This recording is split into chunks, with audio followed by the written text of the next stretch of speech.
বাণিজ্য মন্ত্রণালয় স্বাধীনভাবে এটা তারা দিয়েছেন এবং তারা একটা অনুরোধের প্রেক্ষিতে দিয়েছেন।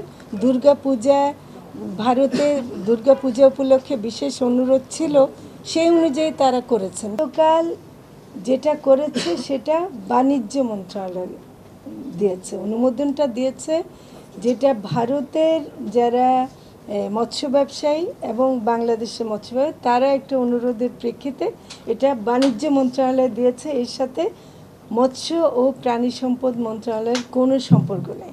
আমাদের এখনও সেই কমিটমেন্টটা আগের মতোই আছে যে আমরা বাংলাদেশের মানুষের জন্য ইলিশ যেন প্রাপ্যতা নিশ্চিত করতে পারি এবং একটা দাম, যেটা আপনারা বলছেন যে দাম বেড়ে গেছে ইমিডিয়েটলি, আমার মনে হয় যে এটা মিডিয়ার একটা বলার কারণে আরও বেড়ে যাচ্ছে। আপনারা সবাই এখনও মাছটা যায়নি, এখন মাত্র অনুমোদন হয়েছে, এটা এখনও কাগজে আছে, এটা এখনও যায়নি।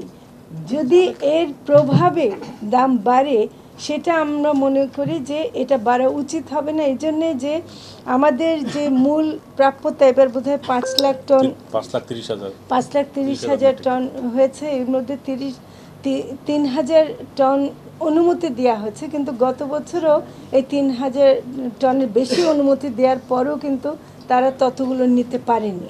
তো ফলে আসলে কত যাবে সেটা আমরা এখনো জানি না।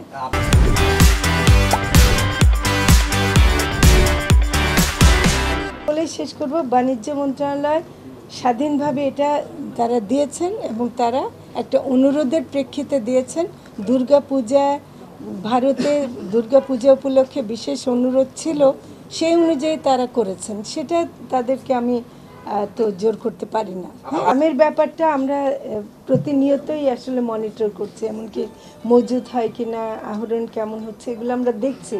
এখন দেখেন, একটা সরকার যখন নাকি এক একটা মন্ত্রণালয় থেকে বিভিন্ন কারণে তারা সেই মন্ত্রণালয়ের সিদ্ধান্ত নিতেই পারে, সেটার জন্য আমাদের কাজে যদি আমরা কোনো অবহেলা করে থাকি বা আমাদের কাজের জন্য যদি দেশের কোনো ক্ষতি হয় বা জনগণ না পায়, সেটার দায়িত্ব নেব আমরা অবশ্যই।